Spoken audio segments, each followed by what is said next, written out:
Lemaitre dijo que el universo no era estático, sino que en realidad se expandía. Entonces hizo un razonamiento más o menos de esta manera. Si el universo se expande, ayer tuvo que haber sido más pequeño de lo que es hoy. Mucho más pequeño hace una semana, mucho más pequeño hace un año. Y si retrocediéramos lo suficiente, habría un punto donde todo el universo estaría contenido en un pequeño lugar, en un pequeño espacio, digámoslo de alguna manera.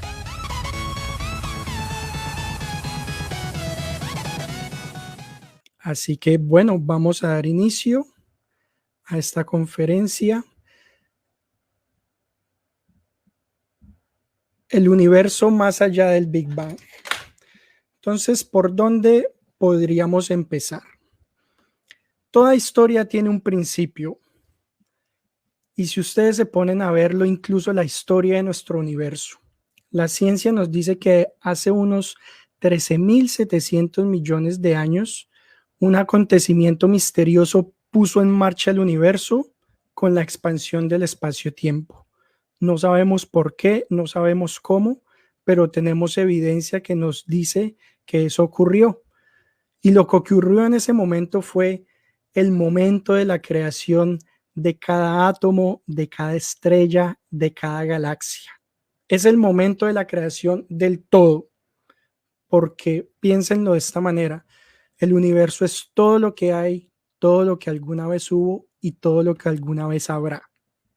Entonces, lo que vamos a hacer en esta conferencia es explorar cómo durante miles de años hemos ido componiendo una imagen del universo y cómo la hemos desentrañado gracias a la ciencia. Así que, estimado público, los invito a que en sus casas, en donde quiera que estén, se preparen mentalmente para que viajemos juntos por eones de historia cósmica y a través de la mente de decenas de personas que nos han ayudado a dibujar una imagen del universo en nuestras cabezas. Quiero empezar por esta hermosa frase de Brian Greene que dice: la cosmología es una de las disciplinas más antiguas en cautivar a nuestra especie. Y eso no es extraño. Somos contadores de historias. ¿Y qué historia puede ser más grande que la historia de la creación?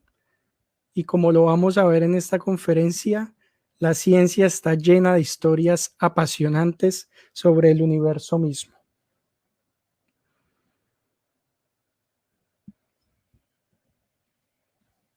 Durante miles de años hemos recopilado una gran cantidad de información sobre lo que observamos en el cielo. Y aunque hemos hecho un trabajo muy importante en ese aspecto, todavía tenemos preguntas como ¿de dónde venimos? ¿Cómo empezó todo? ¿Cómo terminará? Y son cuestiones que aún estamos intentando resolver. Ahora bien, para nosotros la imagen del universo empieza con nuestro planeta, la Tierra. Es un planeta compuesto por un núcleo metálico y cuya superficie está básicamente llena de agua. Y lo más importante y que nos diferencia de otros planetas es que está rebosante de vida. Sabemos también que nuestro planeta rota una vez cada 24 horas, mientras orbita alrededor del Sol cada 365 días, más o menos. Ahora bien, por su parte, el Sol está conformado en su mayoría por hidrógeno y helio. Calculamos que tiene una temperatura superficial de aproximadamente unos 5.000 grados y que convierte en cada segundo, escúchenlo bien, en cada segundo 500.000 millones de toneladas de hidrógeno en 495.000 millones de toneladas de helio. Es una aproximación. Y los 5 millones restantes los libera en energía y es lo que recibimos aquí en la Tierra como energía solar. Y además el Sol es parte de un gran sistema formado hace unos 4.500 millones de años mediante los residuos de una estrella que murió como supernova. Nuestro Sol se formó a partir de los restos de una estrella mucho más antigua. Y más interesante, nuestro sistema solar no es un sistema que esté estacionario, que esté quieto, sino que surca el espacio a 215 kilómetros por segundo y gira alrededor de la Vía Láctea. Cuando los dinosaurios se extinguieron en nuestro planeta, nos encontrábamos al otro lado de la galaxia. Imagínenselo ustedes. Además de eso, se calcula que pueden haber 200.000 millones de estrellas en nuestra galaxia y al menos unas 6.000 millones de esas estrellas tienen planetas como el nuestro. Así que los planetas no son extraños en el universo y puede que la vida tampoco lo sea, aunque no tengamos evidencia de ello. También sabemos, por ejemplo, que nuestra galaxia es una de las 25.000 millones de galaxias que componen el universo observable. Así que si tomamos todos esos datos y pensamos un poquito sobre ellos detenidamente, nos podemos dar cuenta de que el universo es muy grande. Es más grande de lo que cualquier humano se pueda imaginar. Es más grande de lo que cualquiera de ustedes que en este momento me están escuchando se puede imaginar. Y para sorpresa de todos, se está haciendo cada vez más grande. El universo se está expandiendo. Así que si retrocediéramos en el tiempo lo suficiente, podríamos verlo hacerse más pequeño. Si vamos lo suficientemente al pasado, por ejemplo, si hacemos un viaje mental en este momento, veríamos que hay un punto donde la totalidad del universo sería más pequeño que nuestra galaxia. Si vamos mucho, mucho más allá en el tiempo, veríamos que tiene el mismo tamaño del sistema solar. Y así podemos ir atrás sucesivamente hasta que veríamos que todo el universo estaría contenido en un pequeñísimo punto, digámoslo así, en una especie de átomo. Y lo que hemos descubierto en el último siglo nos dice que hace unos 13.700 millones de años, ese pequeño punto de alguna forma empezó a expandirse. Y eso es precisamente a lo que denominamos el Big Bang. Sin embargo, es importante entender que la teoría del Big Bang no es algo que se deduce en un instante, sino que hacen falta siglos de recopilación de datos para tener siquiera una idea que el universo pudo haber tenido un principio. Ustedes pueden preguntarse, bueno, ¿y cómo llegamos a saber lo que hoy sabemos ahora? Hoy los libros nos hablan del Big Bang. En mi libro Fundamentos de Cosmología les hablo del Big Bang. En Facebook todos los días el Big Bang es un tema recurrente en los grupos en los que participo. Y si ustedes ven mi video de YouTube, por ejemplo, el último que hice, les voy a hablar del Big Bang. Sin embargo, esto es una conversación que empezó hace mucho, mucho, mucho tiempo. Es una reflexión que lleva mucho tiempo acompañándonos. Antes de que nadie escuchara la palabra Big Bang, antes de que nadie supiera lo que era el universo, estábamos mirando al cielo tratando de descubrirlo.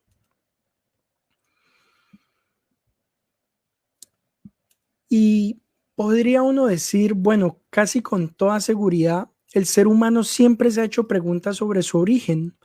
Y uno puede imaginarse al hombre primitivo mirando al cielo y durante el día veía ese cielo dominado por el sol, durante la noche lo veía dominado por la luna y las estrellas y estaba tratando de entender cómo funcionaba todo eso.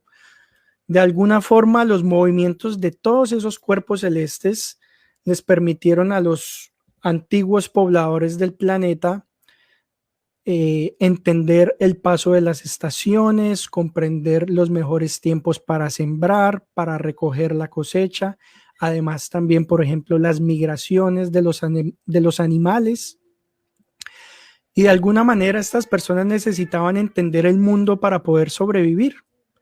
Y el equilibrio entre, digámoslo así, lo esperado y lo inesperado, lo novedoso, hizo que los antiguos pobladores de la tierra, del Neolítico y mucho más atrás, asociaran a la naturaleza con los dioses. Y sin telescopios ni otros medios de observación más que el ojo desnudo, estos pobladores primitivos recurrieron a estructuras como las que ustedes ven aquí, Chichén Itzá en México o Stonehenge en Inglaterra, para de alguna forma estudiar y tratarse de conectar con el cielo. Estas estructuras no son otra cosa que el reflejo de nuestros esfuerzos por comprender el cielo que tanto nos ha maravillado durante muchos años. En Alemania hay un pueblo que se llama Goseck, queda cerca de Leipzig, y en 1999 se encontró este lugar y es, llamémoslo así, el monumento más antiguo del que tenemos registro, que se relaciona con el sol, con la luna, bueno, digamos con la bóveda celeste en general. Fue construido 2000 años antes de Stonehenge y es un observatorio solar construido hace unos 7000 años y particularmente, precisamente tuve la oportunidad de ir a visitarlo el pasado martes. ¿Y por qué fui? Mi novia, que fue la que me llevó en el carro, me preguntó, bueno, ¿y por qué vamos a viajar 400 kilómetros en el carro para ir a ver allí unos palos que a primera vista no tienen mucho atractivo? Y es algo que yo podría denominar turismo arqueológico. Y es mágico ir a uno a este lugar porque puede uno viajar, es una máquina del tiempo mental. Puede uno pararse allí en el centro del observatorio de Goseck e imaginar lo que estaban pensando, lo que estaban imaginando, cómo miraban al cielo los antiguos pobladores de la tierra. No es otra cosa que remontarse a lo que la humanidad se ha preguntado desde hace mucho, mucho tiempo. Entonces, para mí es un sitio realmente mágico y una experiencia muy sobrecogedora poder uno estar en un lugar donde 7000 años antes algunas personas se hacían las mismas preguntas que uno se puede hacer en este momento. En términos prácticos, por supuesto, se cree que esta empalizada fue utilizada para calcular la época del año y particularmente el solsticio de invierno. Está muy bien alineada con el solsticio de invierno y los cálculos nos indican, los estudios de la astronomía moderna nos dicen que la alineación era exacta con la salida del sol en el solsticio de invierno hace 7000 años. Entonces, a pesar de que es una estructura hecha solamente con vigas de madera, es muy precisa en los tiempos que marca sobre el cielo. Entonces, si ustedes se ponen a pensar, para los antiguos agricultores se dieron cuenta que el cielo nocturno era como un reloj gigantesco que tenían ante sus ojos y que les permitía calcular cuándo plantar, cuándo cosechar y por supuesto otro tipo de actividades. Y sabemos que hace milenios la astronomía, que en un sentido era la predicción del mundo natural basándose en los cambios del cielo, como les comentaba, las estaciones, se mezcló fuertemente con la astrología, que era la creencia de que los movimientos en la bóveda celeste de las estrellas, de la luna, del sol, de alguna forma presagiaban el futuro. Entonces los antiguos pobladores creían que así como uno podía predecir el mundo natural, podía también predecir el futuro de las personas. En ese entonces era muy difícil separar ambos conceptos. Así que más adelante, ya cuando hablamos de la civilización griega o de la civilización romana, por ejemplo, los astrólogos dividieron el cielo en sectores. Eso fue en el siglo VI antes de Cristo, más o menos, de acuerdo a algunas formas que ellos imaginaron. Las formas cambian de acuerdo a las diferentes culturas, de acuerdo a las diferentes regiones del planeta. Hay un libro muy bonito que yo se lo recomiendo que se llama Mitología de las Constelaciones y que básicamente nos cuenta cuáles eran las historias que las antiguas culturas contaban sobre la forma de las estrellas en el cielo. Entonces, hay que admitir que en un primer momento, debido a la superstición, surgieron los primeros pasos de la observación científica. Sin embargo, en muchas ocasiones la simple observación puede llevar a conclusiones erróneas y ocurrió mucho en la antigüedad. Por ejemplo, antes se pensaba que la Tierra estaba inmóvil y que el cielo rotaba a su alrededor. Y bueno, tengan en cuenta también que mediante las matemáticas, los antiguos griegos, por ejemplo, obtuvieron información muy detallada acerca de nuestro, ¿cómo llamarlo?, vecindario cósmico, por decirlo de alguna manera. Al contrario de la creencia popular, los antiguos griegos en realidad sabían que la Tierra se curvaba y particularmente Eratóstenes, que fue un sabio griego, calculó el tamaño de la Tierra con un margen de error de menos del 10%, midiendo sombras en diferentes ciudades del planeta.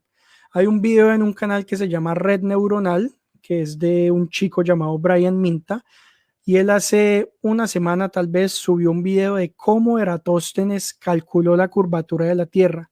Les recomiendo que busquen el canal Red Neuronal, se llama, y que busquen ese video para entender cómo un griego midiendo sombras se dio cuenta que nuestra Tierra era redonda.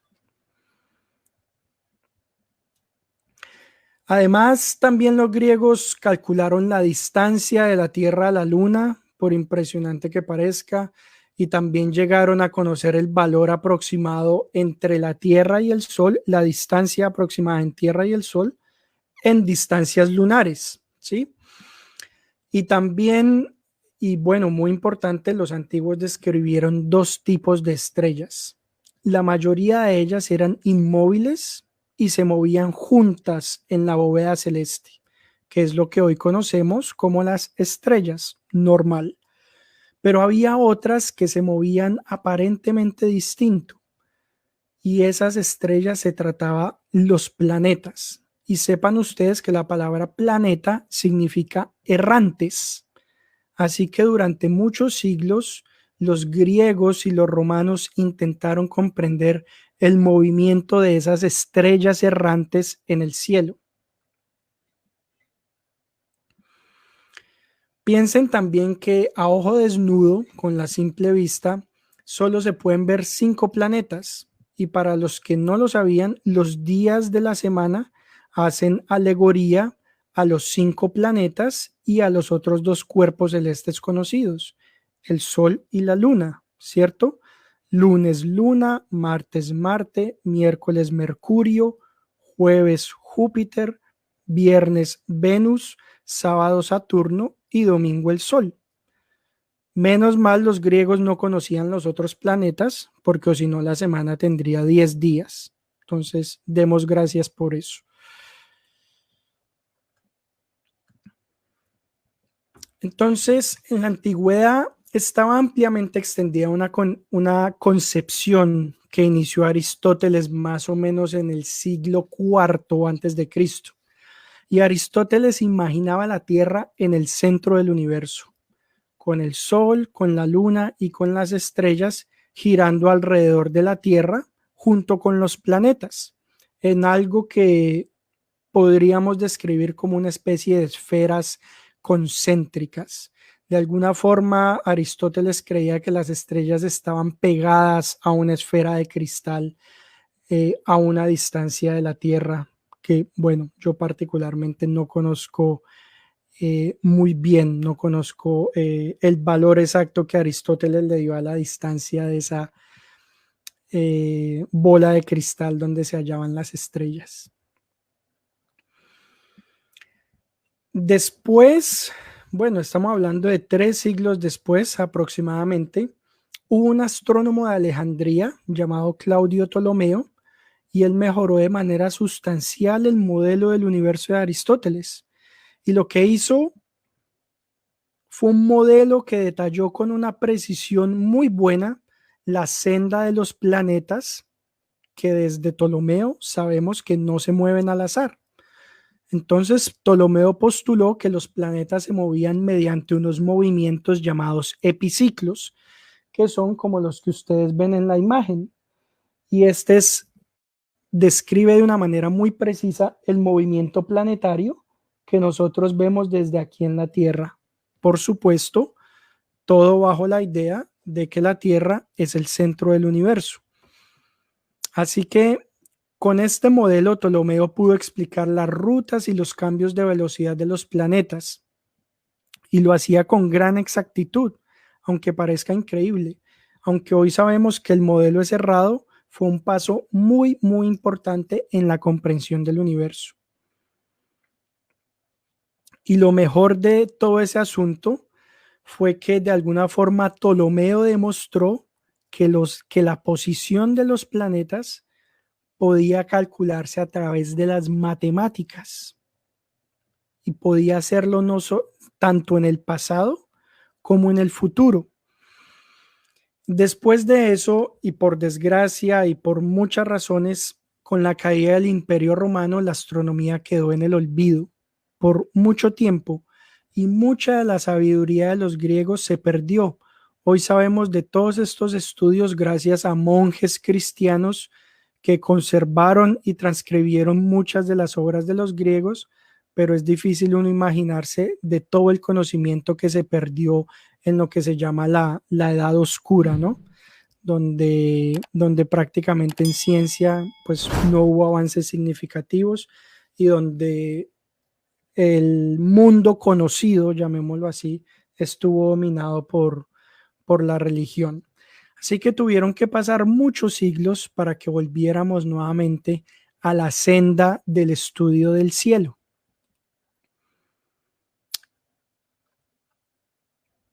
Y ubiquémonos ahora en el siglo XV.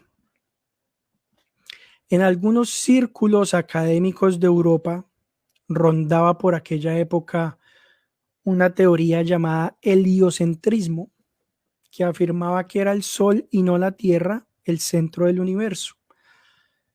Y como todos podemos imaginar, esa idea, por supuesto, horrorizó al credo cristiano porque iba en contra de las escrituras.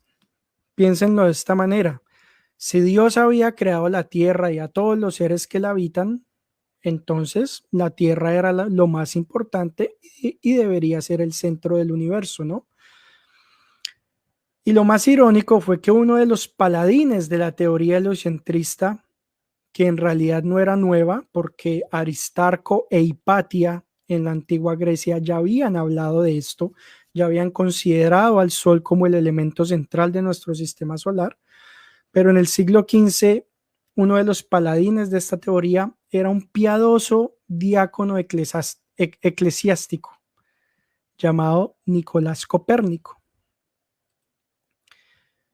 Y pocos de ustedes, estoy seguro, han tenido la oportunidad de estar sentado en las piernas de Nicolás Copérnico.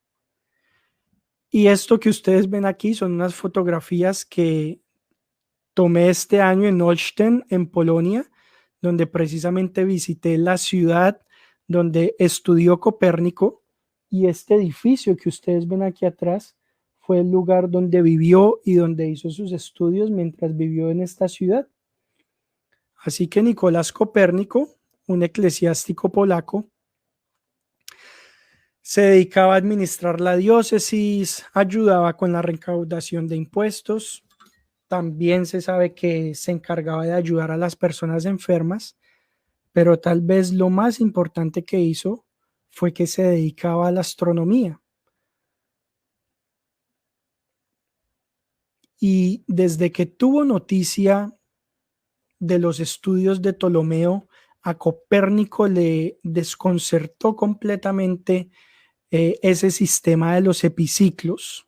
Para Copérnico, el sistema de movimiento planetario por epiciclos era muy, muy, muy complejo y él creía que la naturaleza debería actuar mucho más simple. Así que Copérnico encontró una solución elegante a ese problema cuando quitó a la Tierra del centro del sistema solar y la sustituyó por el Sol. Cuando hizo eso y después de algunos cálculos adicionales, Copérnico descubrió que Mercurio era el planeta más cercano al Sol y que Saturno, que era el más lento, era el más lejano. Recuerden que sin telescopios Urano y Neptuno no eran visibles en aquella época. Copérnico además propuso que la Tierra y todos los demás planetas giraban en torno al Sol en círculos perfectos, como ustedes pueden verlo allí más o menos en este diagrama. Y personalmente yo puedo imaginarme la magia que sintió este señor cuando hizo estos cálculos y llegó a esta conclusión. Él también aseguró que la Tierra rotaba sobre su propio eje cada 24 horas. En otras palabras, el man se dio cuenta que el cielo no se movía, sino que era la Tierra la que estaba en movimiento, y se dio cuenta que el movimiento de la bóveda celeste, de las estrellas en el cielo, era solo un movimiento aparente desde el punto de vista de nuestro planeta. Sin embargo, temiendo represalias por parte de la Iglesia, Copérnico no publicó su teoría, lo hizo solamente, se la encargó un amigo para que la publicara cuando él estuviera muerto, y eso fue en 1543. El libro de Nicolás Copérnico se llama Sobre la revolución de las esferas celestes. Y al final de esta conferencia vamos a conocer un poquitico de lo que fue esa gran obra.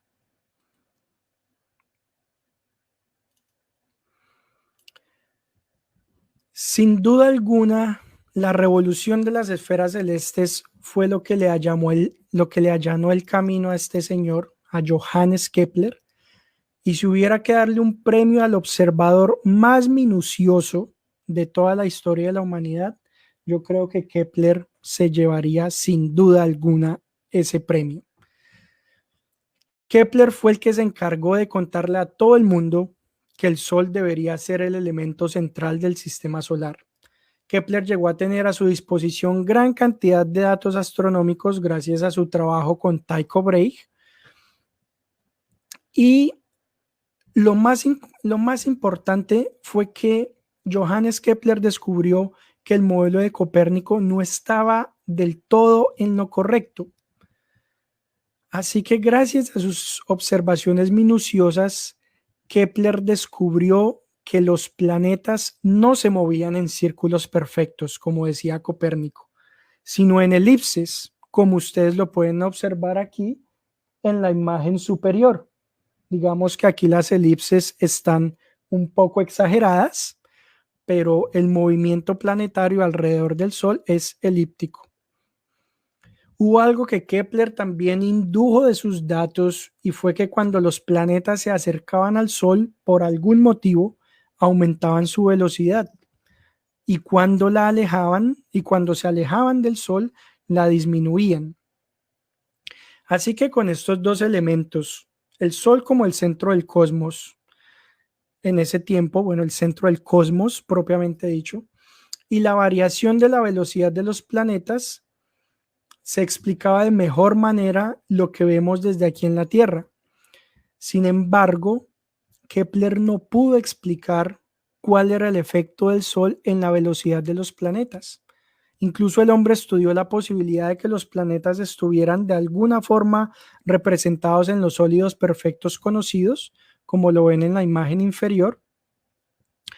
Y bueno, por supuesto, hoy sabemos que esa intuición no llegó a ninguna parte. Esta escultura de Johannes Kepler, en donde me ven allí en la foto, es del Museo de Cosmonáutica de Moscú, que tienen un homenaje muy bonito a los grandes padres de la astronomía.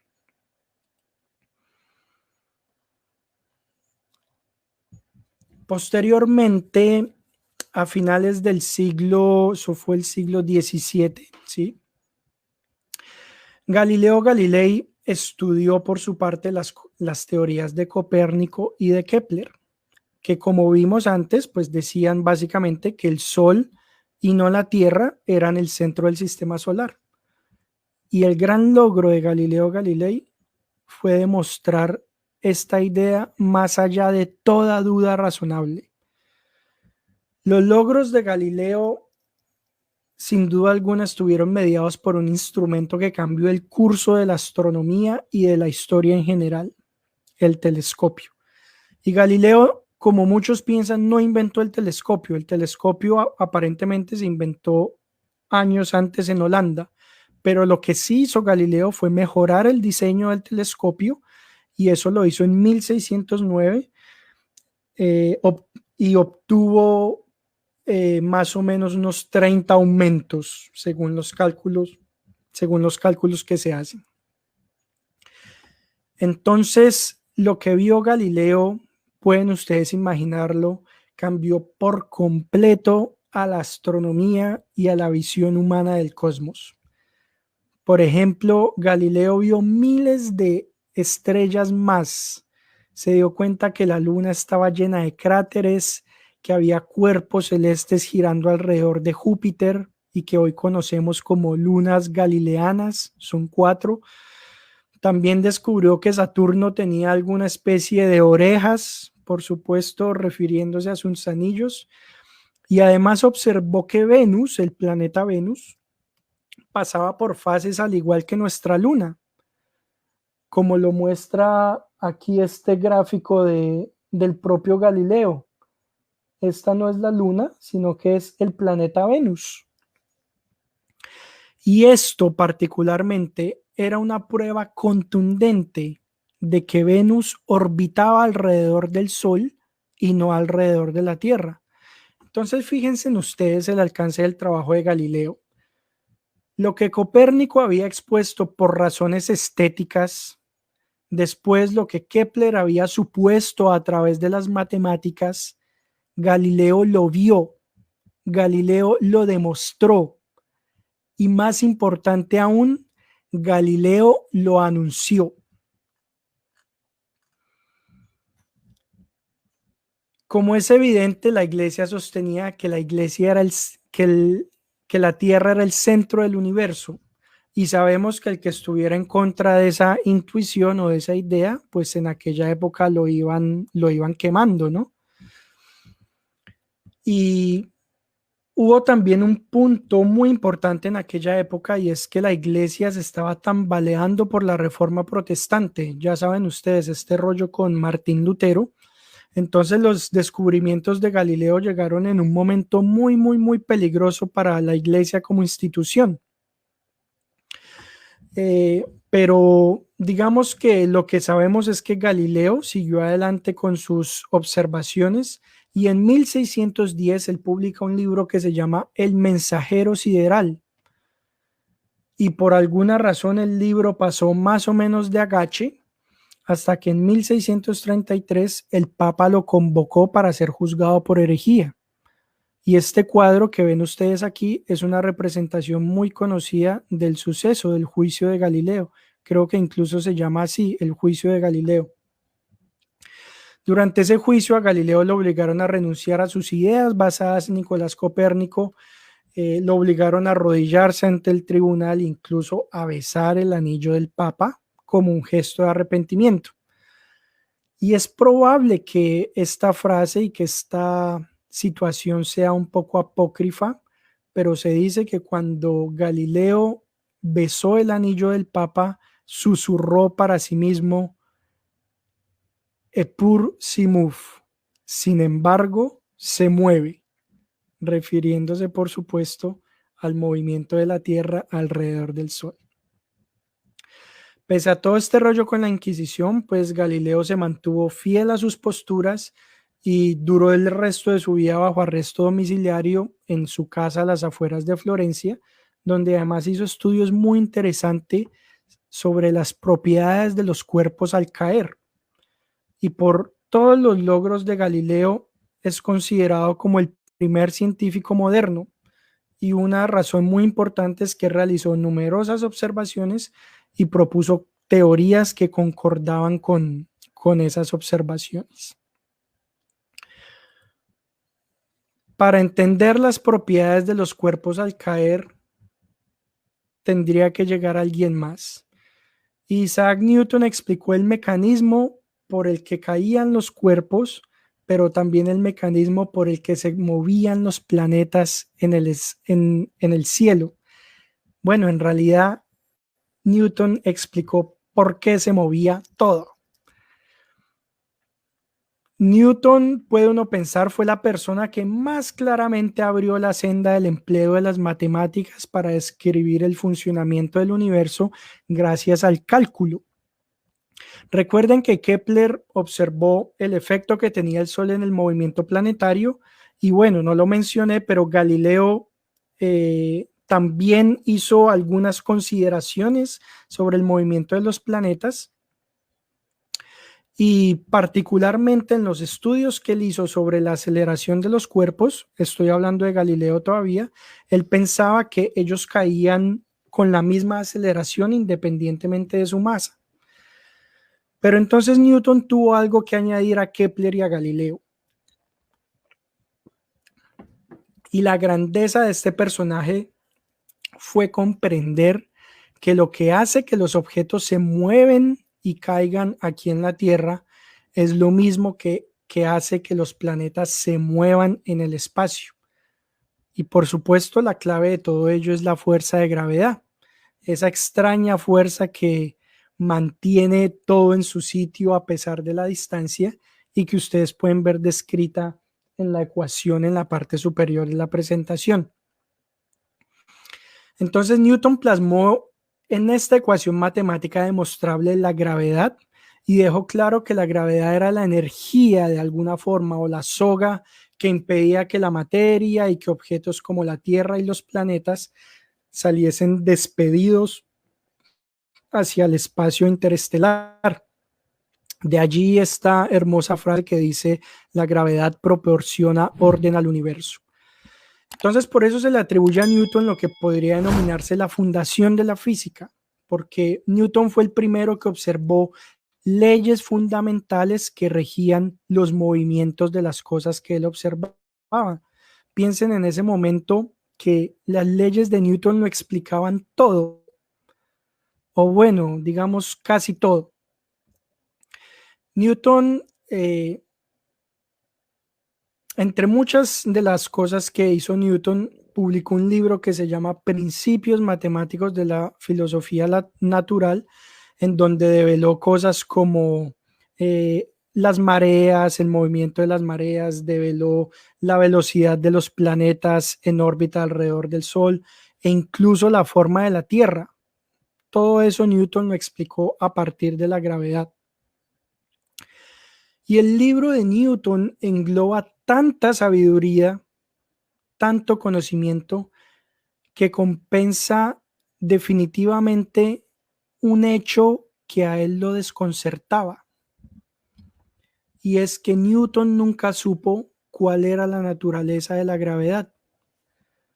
Para ello tendría que venir 2 siglos después una persona que rivalizaría con la genialidad de Newton y que nos pondría en una nueva senda de pensamiento del universo. Una persona que solamente puede igualar la inteligencia de Isaac Newton.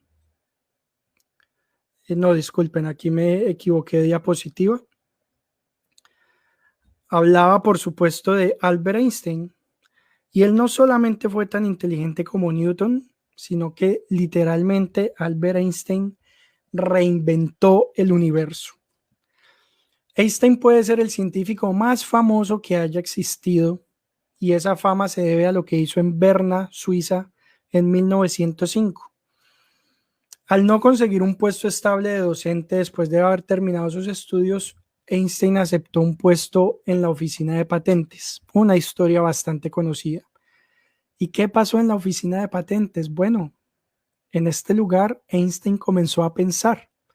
y pronto acabó formulando una teoría que revolucionaría nuestro entendimiento sobre la luz, sobre el espacio y sobre el tiempo, que cambió de manera completa la imagen que teníamos de nuestro universo.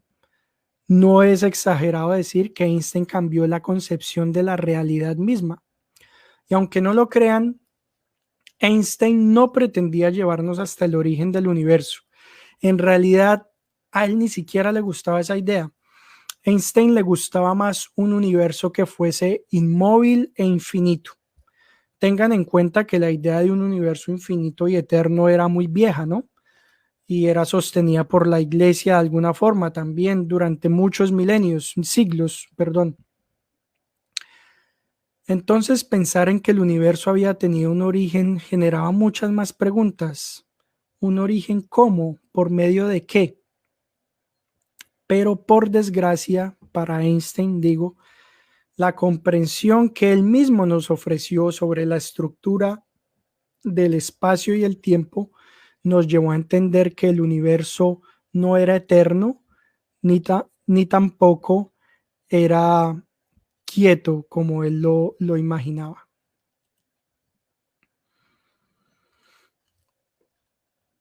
En 1905, Einstein publicó un artículo titulado Sobre la electrodinámica de los cuerpos en movimiento, que es lo que se conoce ahora como la teoría de la relatividad especial.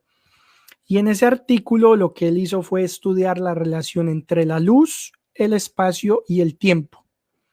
Entonces, para Einstein, el tiempo y el espacio eran cosas intercambiables y no cosas separadas como lo eran para Newton y otros pensadores.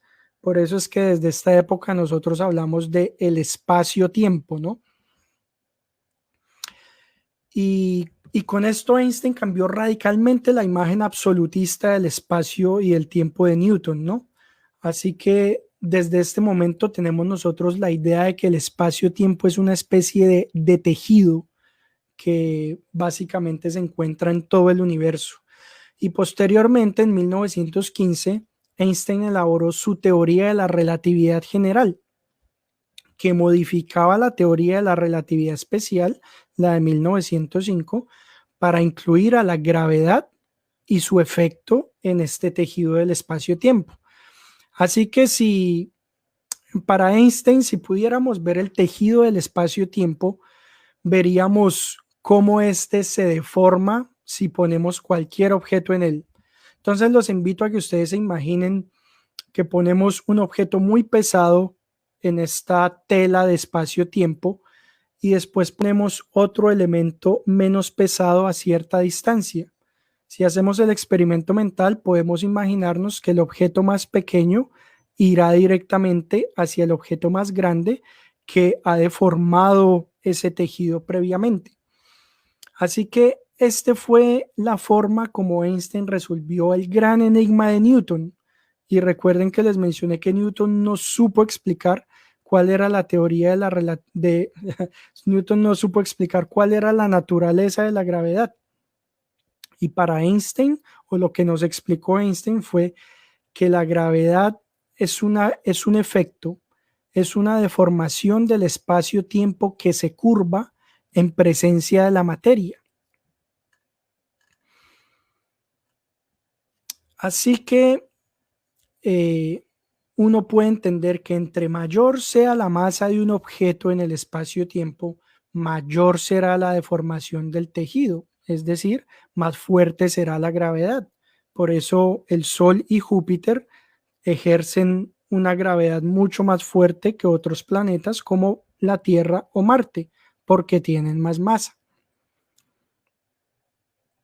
Entonces, otra cosa trascendental que Einstein postuló fue que ni siquiera la luz podía escapar a la influencia de la gravedad. Y puede parecer raro, pero la prueba de esta predicción llegó en 1919 en forma de un gran experimento astronómico basado en un eclipse solar que de alguna forma nos revelaría otra de las maravillas del cosmos. Ojo, estimados amigos de Facebook, la relatividad general predice que si se observa la trayectoria lumínica de una estrella, esta se verá variar de posición debido a la gravedad del Sol, como ustedes lo pueden ver en la imagen de la derecha. La línea amarilla es donde está realmente la estrella y la línea roja es donde nosotros la vemos cuando pasa cerca del Sol. Es simplemente un ejemplo. Entonces, si tomásemos una fotografía de una estrella por la noche y después tomamos una foto de la misma estrella en presencia del Sol, nos dice la relatividad, vamos a ver que hay un desplazamiento aparente de la posición de la estrella. Sin embargo, como la luz del Sol no deja ver las estrellas del fondo, aunque están allí, por supuesto, hay un fenómeno natural que sí lo permite y es un eclipse de Sol.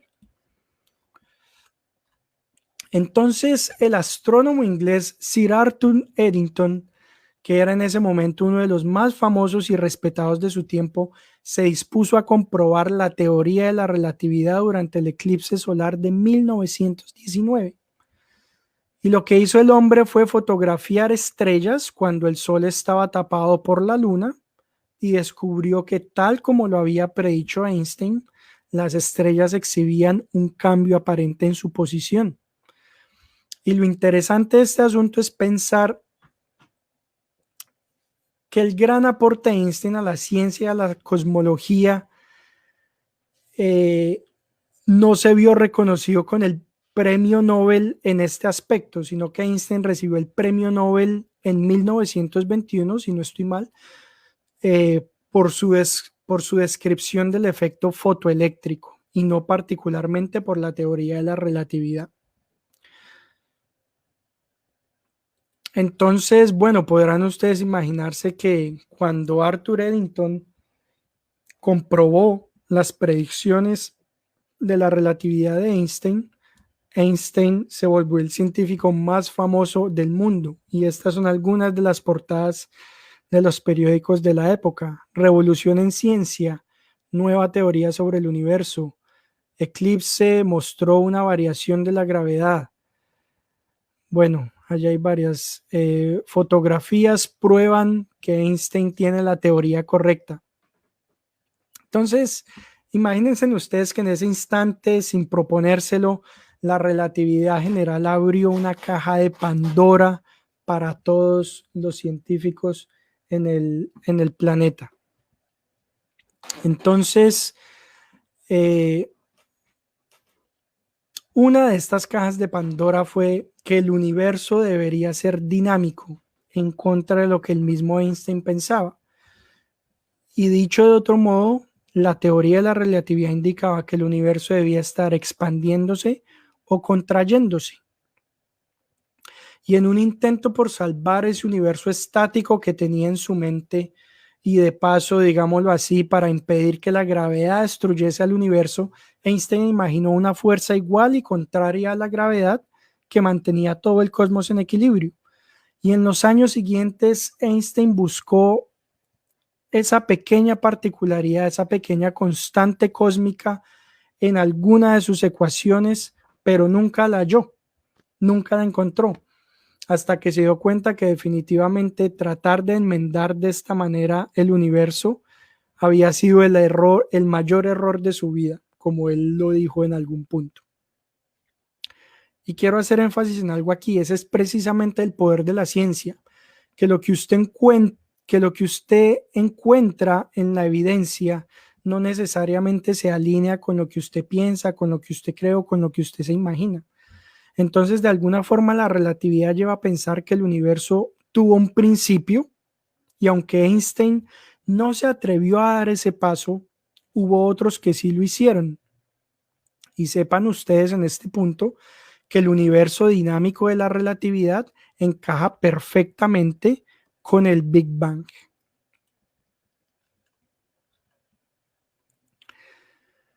Durante miles de años, el asunto de nuestro origen o el origen del universo fue un tema para eruditos religiosos, ¿no?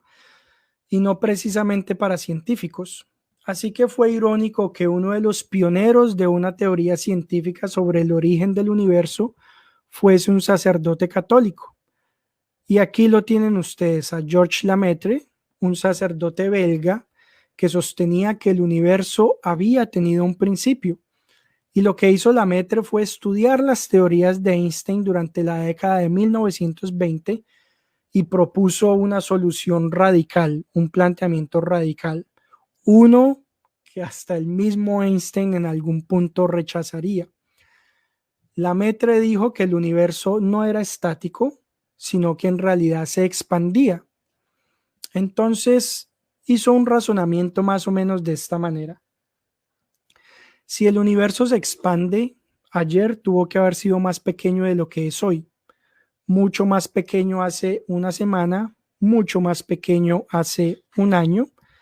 Y si retrocediéramos lo suficiente, habría un punto donde todo el universo estaría contenido en un pequeño lugar, en un pequeño espacio, digámoslo de alguna manera. Entonces Lemaitre creía que el universo había comenzado con lo que él llamó el átomo primigenio, una especie de huevo cósmico enormemente caliente, enormemente denso, que en algún momento del pasado, por algún motivo, había puesto en marcha el universo. Cuando Lemaitre le expuso a Einstein sus ideas, se dice que éste le contestó: sus cálculos son correctos, pero su conclusión es abominable. Pero ya veremos que esta abominación se vería demostrada con contundencia solamente unos años después. Y la fotografía que ustedes ven a la derecha fue una pequeña visita que yo hice al cementerio de Charleroi, en Bélgica. Eso fue un regalo de cumpleaños que me hizo una amiga. Y lo que ustedes ven aquí en la cuarta línea dice Monseñor Georges Lemaitre. Así que el que es considerado por muchos el padre de la teoría del Big Bang está enterrado en un discreto cementerio en el sur de Bélgica, y mi regalo de cumpleaños fue simplemente estar allí en ese lugar, parado por un tiempo reflexionando sobre muchas cosas mientras veía el lugar donde reposaba Georges Lemaitre.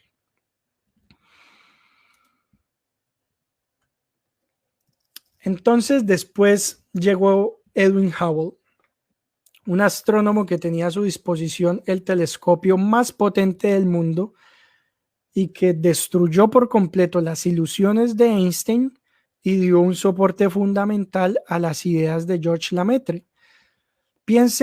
Imagínense ustedes que en 1920 teníamos una idea bastante cómoda sobre el universo. En ese momento el universo era la Vía Láctea, nada más.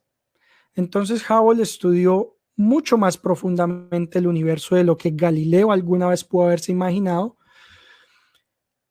y lo que comprobó primero fue que nuestro Sol era uno de los miles de millones de estrellas que poblaban la Vía Láctea.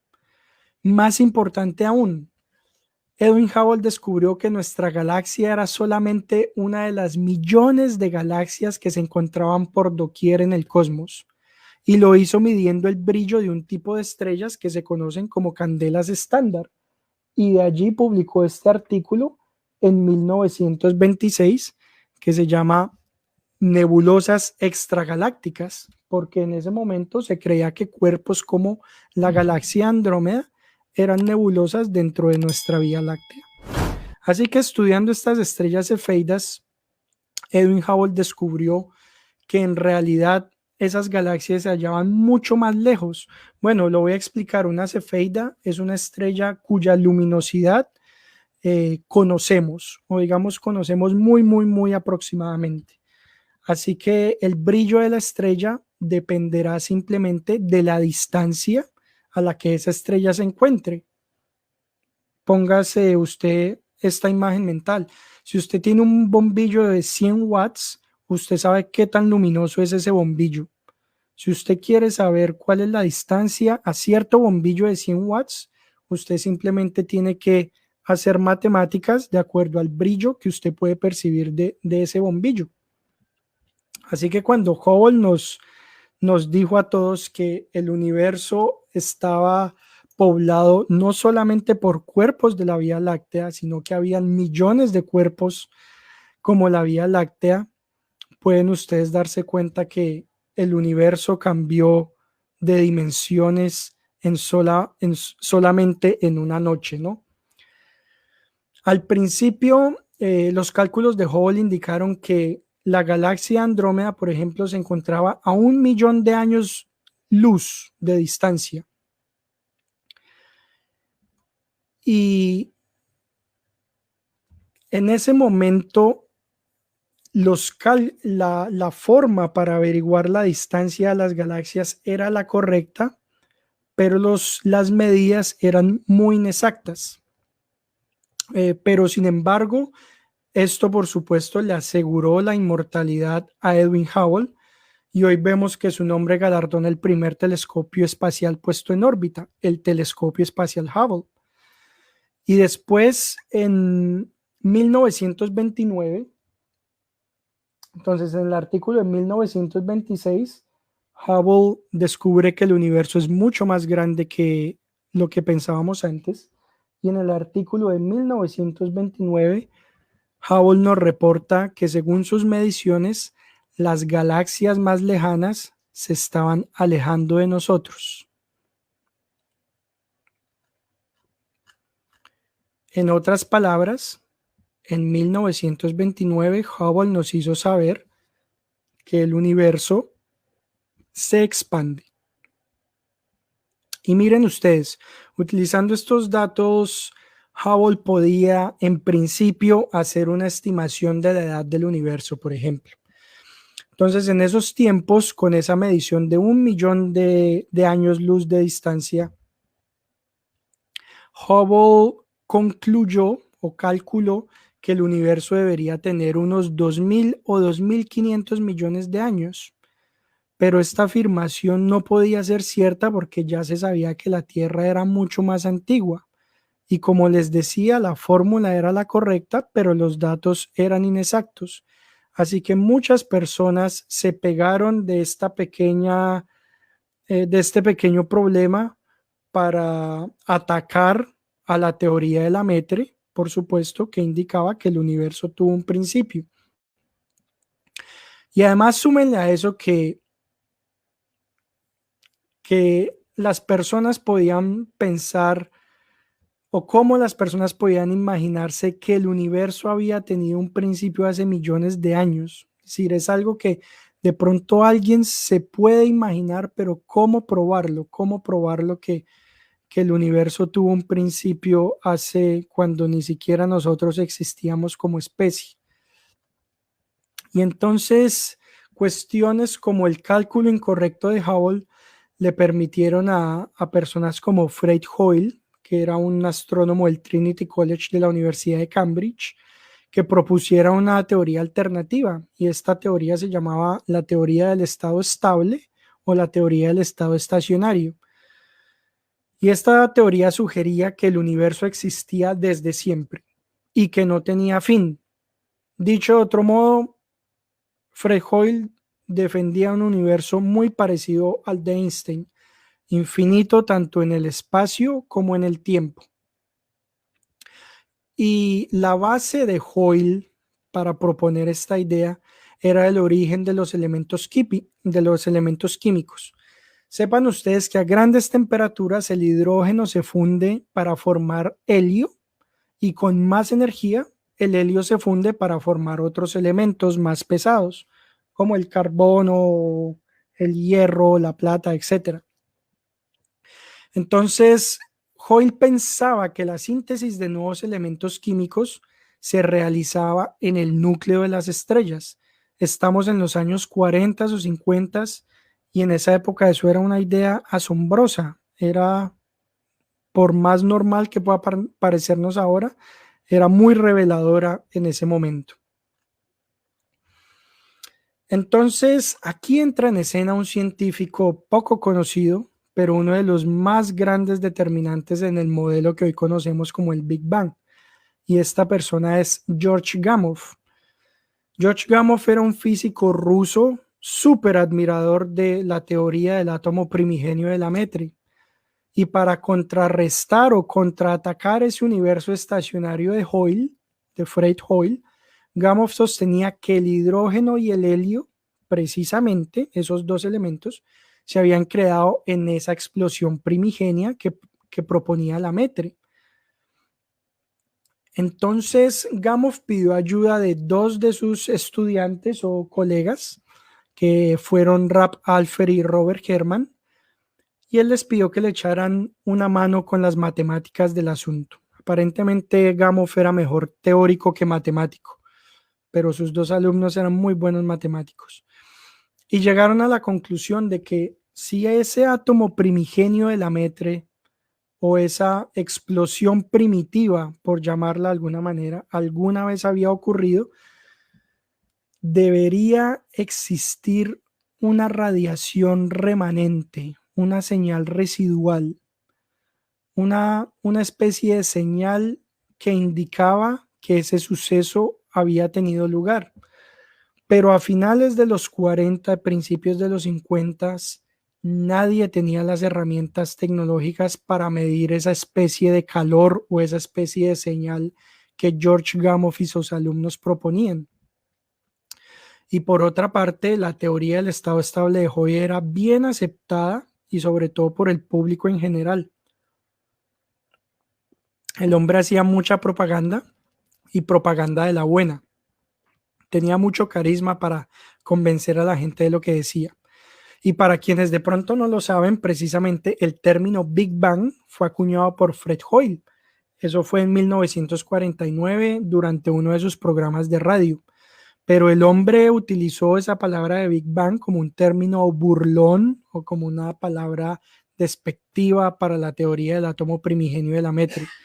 Y lo chistoso de todo el asunto es que el nombre caló bastante bien, ¿no? Incluso creo que fue en el año 2000 que la revista Sky and Telescope realizó un concurso para cambiarle el nombre a la teoría del Big Bang y el premio quedó desierto. Nadie lo ganó. Y bueno, aquí podemos ver que lo bonito de la ciencia es que está llena de buenas historias y creo que esta es una de las mejores. Entonces, por una parte, estaban George Gamow y sus alumnos que tenían una teoría, tenían unos cálculos, pero no contaban con instrumentos para demostrar esos postulados. Y por otro lado, estaba un grupo de científicos de la Universidad de Princeton que conocían el trabajo de George Gamow, pero que tenían un instrumental poco sensible para poder hacer esas medidas. Entonces, este señor que ustedes ven aquí, Robert Dicke, convenció a sus alumnos para que construyeran un radiómetro y lo pensó para él buscar en el cielo los remanentes, esa señal del átomo primigenio de Lamέτrie. Lo intentó por mucho tiempo y cuenta la leyenda que un día llegó una llamada, sonó el teléfono y podría uno pensar que fue una de las llamadas más importantes de la historia de la humanidad o de la historia de la ciencia, por lo menos. Muchachos, en ese momento un señor llamado Arno Penzias estaba al otro lado de la línea y le dijo a Robert Dicke que tenía algo que podía ser de interés para él. A la derecha ustedes van a ver a Arno Penzias y a Robert Wilson, que eran dos científicos que no trabajan en la teoría del Big Bang, sino que eran radioastrónomos que trabajaban para la Bell, la compañía de telecomunicaciones. Y ellos tenían a su disposición un radiotelescopio que utilizaban para comunicaciones aeronáuticas. Y en una de las pruebas del radiotelescopio ellos empezaron a captar un ruido extraño en las señales. Algo así como si una especie de ruido como de un canal vacío en la radio o en los televisores antiguos para quienes los tuvimos la oportunidad de conocerlos. Incluso hay una anécdota muy graciosa y muy bien conocida y es que ellos pensaban que ese ruido se debía a la mierda de paloma que había en la antena, porque en la antena había muchos grupos de palomas que se cagaban en la antena, entonces estuvieron mucho tiempo limpiando la mierda de paloma en la antena hasta que ellos se dieron cuenta que esa señal que ellos estaban recibiendo provenía de todos los rincones del universo. Entonces, lo que hicieron ellos fueron contactar con colegas que al final les dijeron a ellos dos, bueno, hable con Robert Dicke, ¿no?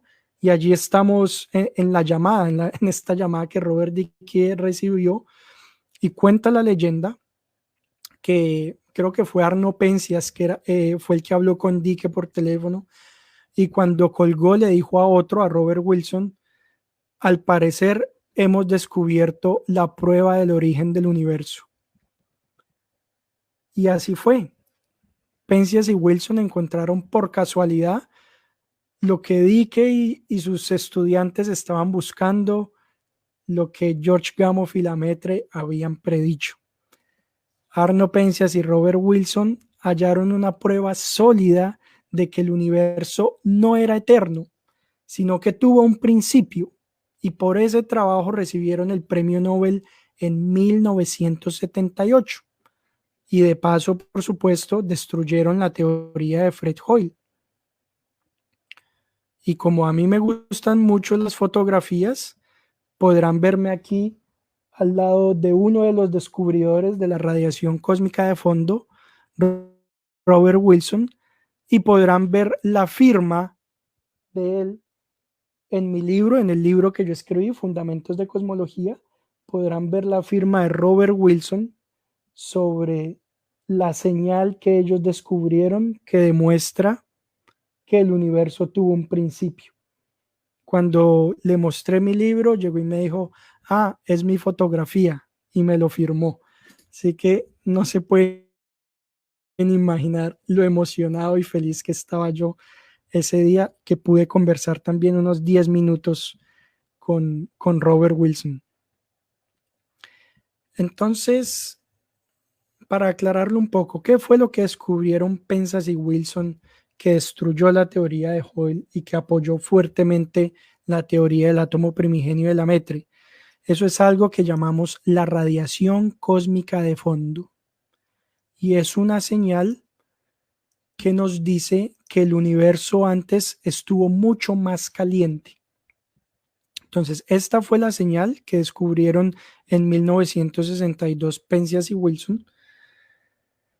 Y esta señal es simplemente que cuando el universo estaba muy caliente, por encima de los 3000 grados centígrados, los átomos se ionizan. ¿Eso qué quiere decir? Que los núcleos atómicos no pueden tener pegados a los electrones, sino que los electrones andan libres por el universo. Esos electrones libres le estorban demasiado, le estorban muchísimo a la luz, y la luz no puede desplazarse libremente por el espacio.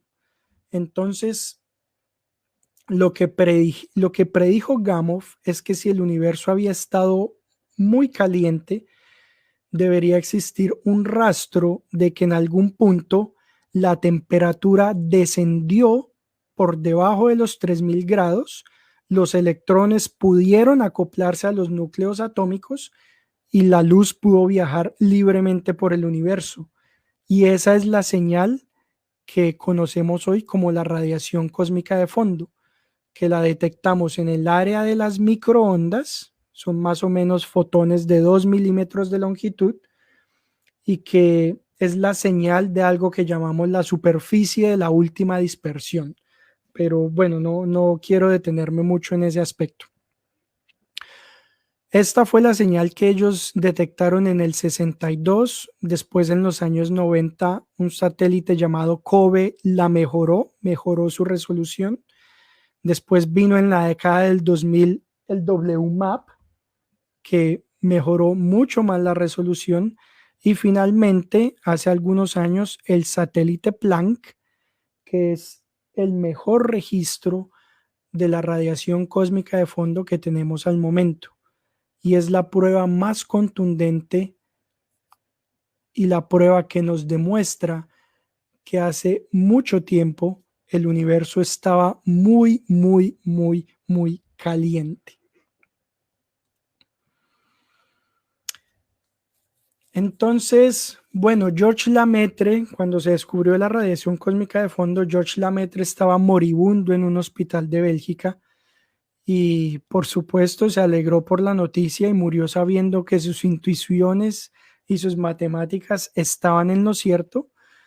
Y bueno, Einstein no tuvo ese privilegio pues porque había muerto ya en 1955.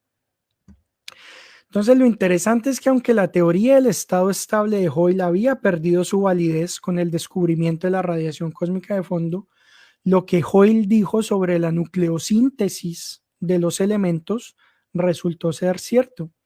De hecho, entonces diría uno, el hidrógeno y el helio se crearon en el Big Bang, pero el resto de los elementos químicos se crean en los núcleos de las estrellas y en las explosiones de supernovas. Esto lo saben mucho, pero quiero decirlo nuevamente. El carbono y los elementos químicos que conforman toda la vida en la Tierra se formaron en los núcleos de las estrellas. Entonces, en ese sentido, aunque suene poético, es también científico, ¿no?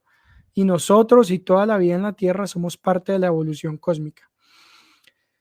Desde esa época, entonces, la teoría del Big Bang es la única que puede dar cuenta de fenómenos como la radiación cósmica de fondo y la expansión del universo. Y, por supuesto, aún hay muchas brechas que cerrar y por eso es que aún existen científicos que tratan de resolver problemas relacionados con la evolución del universo, ¿no? Algunas de estas, voy a nombrar una de las principales inconsistencias, y es que esta es la imagen de Penzias y Wilson, ¿no? Como se las mostré ahorita, y una de las mayores inconsistencias es que los físicos no esperaban que el universo tuviera una temperatura tan uniforme. Como ustedes pueden ver aquí, el gráfico está más o menos todo verde y eso nos indica que la temperatura media del universo es más o menos 2.7 grados Kelvin y los científicos no se esperaban esa uniformidad en la temperatura. Es decir, el mejor ejemplo que yo encuentro para hacernos una idea del asunto es imaginarse que uno pone, no sé, agua caliente o agua fría en una bañera, ¿cierto? Bueno, digamos que uno llena la bañera con agua caliente y después por un borde de la bañera pone agua tibia o agua fría, ¿cierto? Para que el agua no esté tan caliente, pues. Entonces, el que haya hecho eso se va a dar cuenta que la temperatura del agua tarda un tiempo en templarse. Ella no se templa inmediatamente usted pone el agua fría, ¿cierto? Entonces, digamos que el cambio global de la temperatura no es instantáneo, ¿sí me entienden? Entonces, eh, el punto es que en el universo no parece lo suficientemente antiguo como para que su temperatura se haya nivelado como se muestra en la imagen de la radiación cósmica de fondo. Y hace 3 décadas, o bueno, desde que se descubrió, no se tenían respuestas para ello. Y bueno, hay otros problemas que tienen que ver con la geometría del universo, la materia oscura, pero no quiero abordar ese punto, pues porque ya va un poco larga la conferencia, ¿no? Pero está en mi libro, así que en Fundamentos de Cosmología pueden abordar alguno de esos problemas. Entonces, para tratar de resolver el problema de la temperatura particularmente, a principios de los años 80, este señor Alan Guth formuló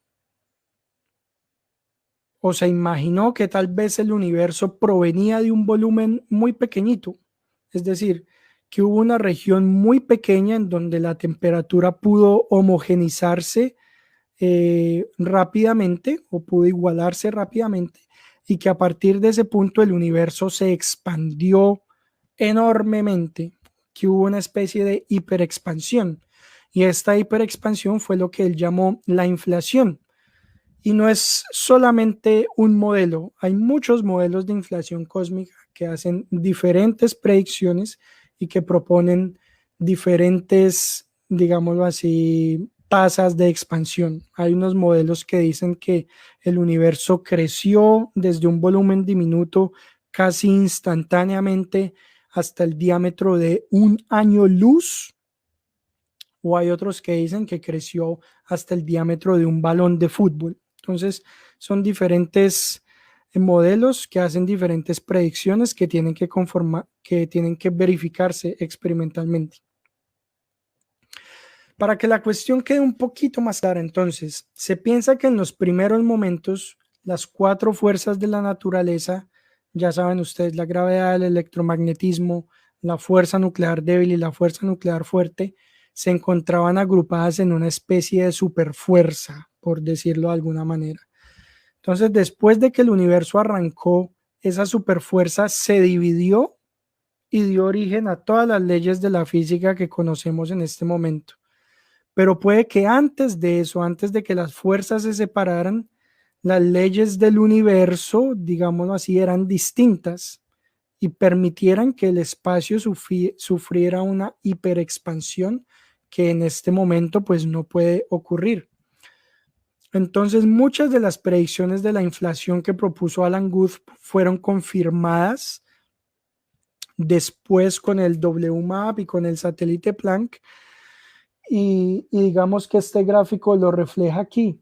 Nuestro universo empieza aquí y de un momento a otro hubo una expansión. No fue algo lineal que podríamos dibujar así de pronto, sino que hubo una hiperexpansión del espacio. Entonces, con esto y voy cerrando, para ir concluyendo, quiero hacerles un resumen muy somero de lo que nos dice actualmente el Big Bang sobre la evolución del universo. Entonces tenemos que más o menos a los 10 y menos 34 segundos después del punto inicial, se formó una especie de burbuja. Y en esa burbuja se encontraban unidas todas las fuerzas del universo, ¿sí? En ese estado, el universo sufrió la inflación, se hiperexpandió y antes de un segundo de vida del universo, esa superfuerza se dividió en las cuatro fuerzas que conocemos comúnmente. Más o menos a los 3 minutos, la temperatura descendió lo suficiente y estamos hablando todavía más o menos de 500 millones de grados, pero era lo suficientemente frío para que se formen los núcleos atómicos. Entonces así, por ejemplo, se formaron el hidrógeno y una parte del helio.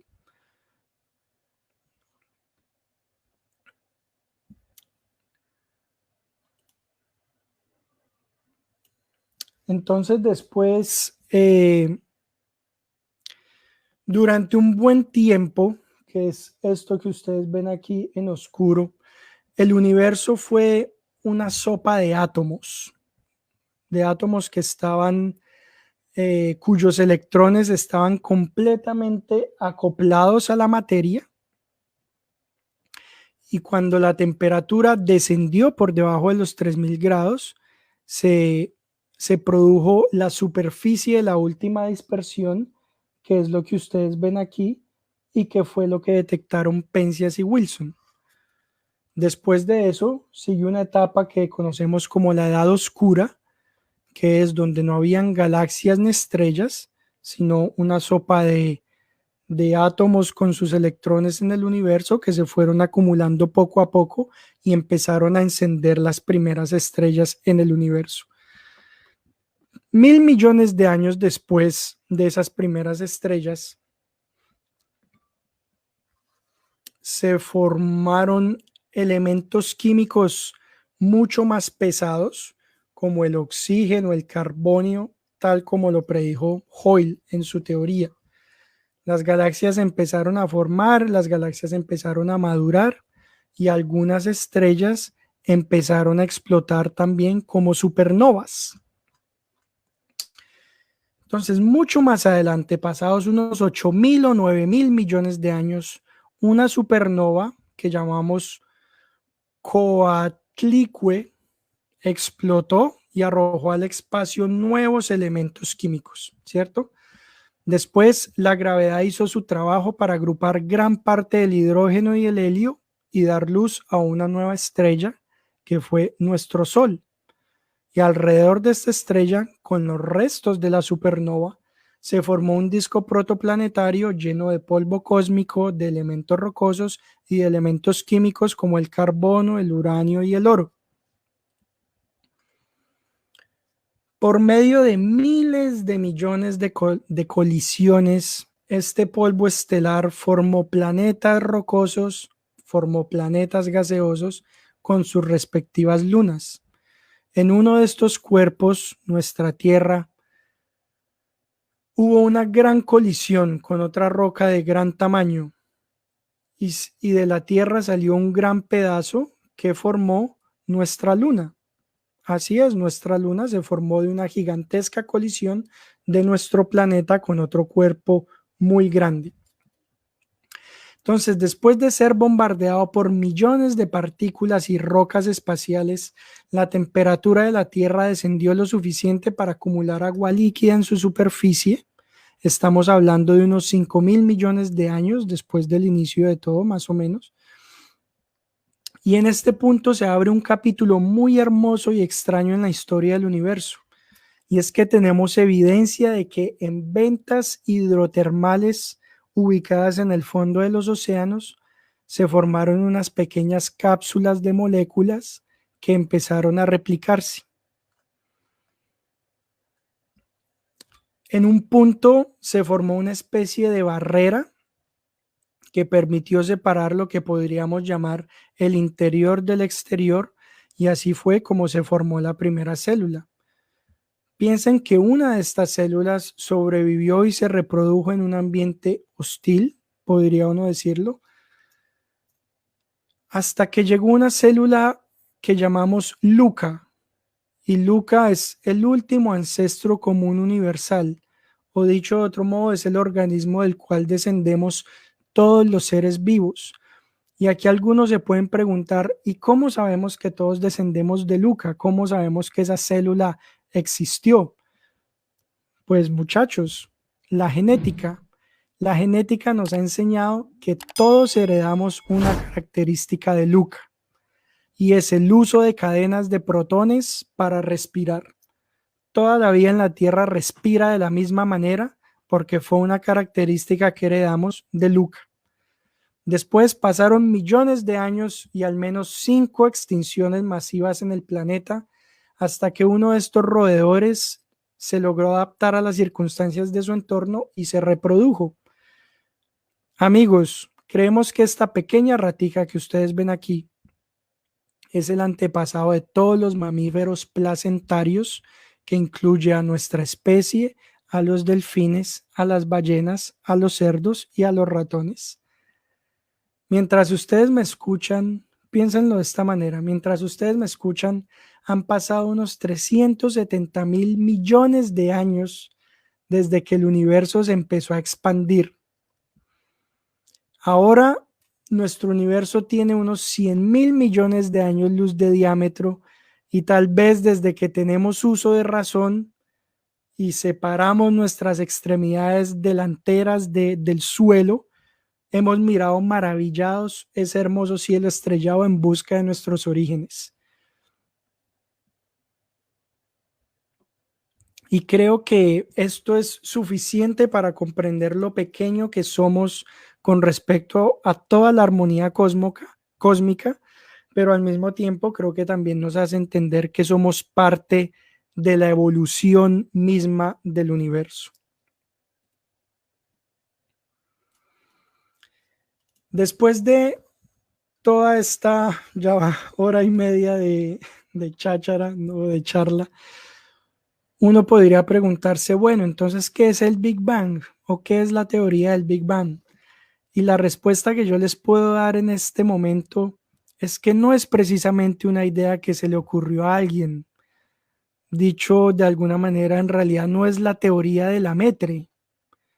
Yo firmemente creo que más bien el Big Bang es el resultado de un péndulo intelectual, por decirlo de alguna forma, que ha ido y venido durante siglos en todas las o en diversas culturas de la Tierra.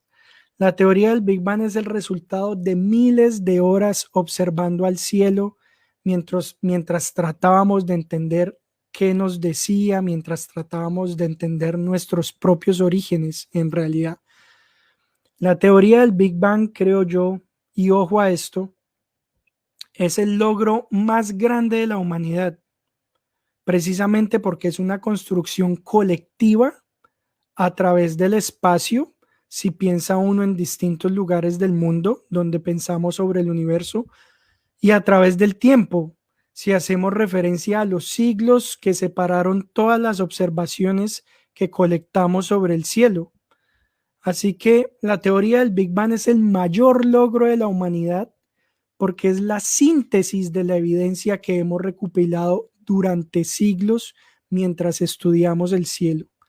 Como lo ven aquí, Copérnico, Newton, Einstein, Wilson, Alan Guth, entre muchos otros, que por supuesto no puedo poner en una diapositiva, fueron las personas que organizaron un rompecabezas infinito que nos ayuda a comprender de qué manera somos parte de la evolución del universo.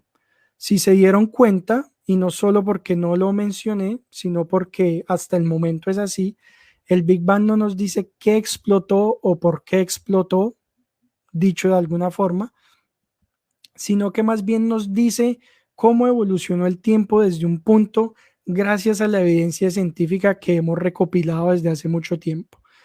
Creo que lo más importante es entender de qué manera somos parte del universo y la forma en cómo hemos intentado comprenderlo, desde los antiguos chamanes hasta los científicos modernos.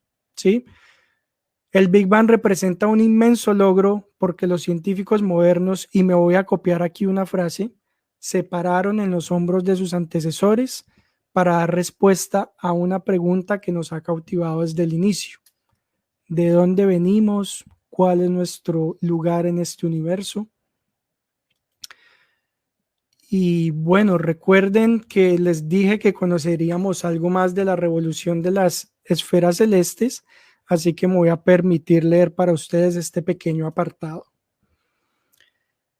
Escribe Nicolás Copérnico: entre los muchos y variados estudios sobre las letras y las artes con los que se vivifican las inteligencias de los hombres, pienso que principalmente han de abarcarse y seguirse con el mayor afán las que versan sobre las cosas más bellas y dignas del saber.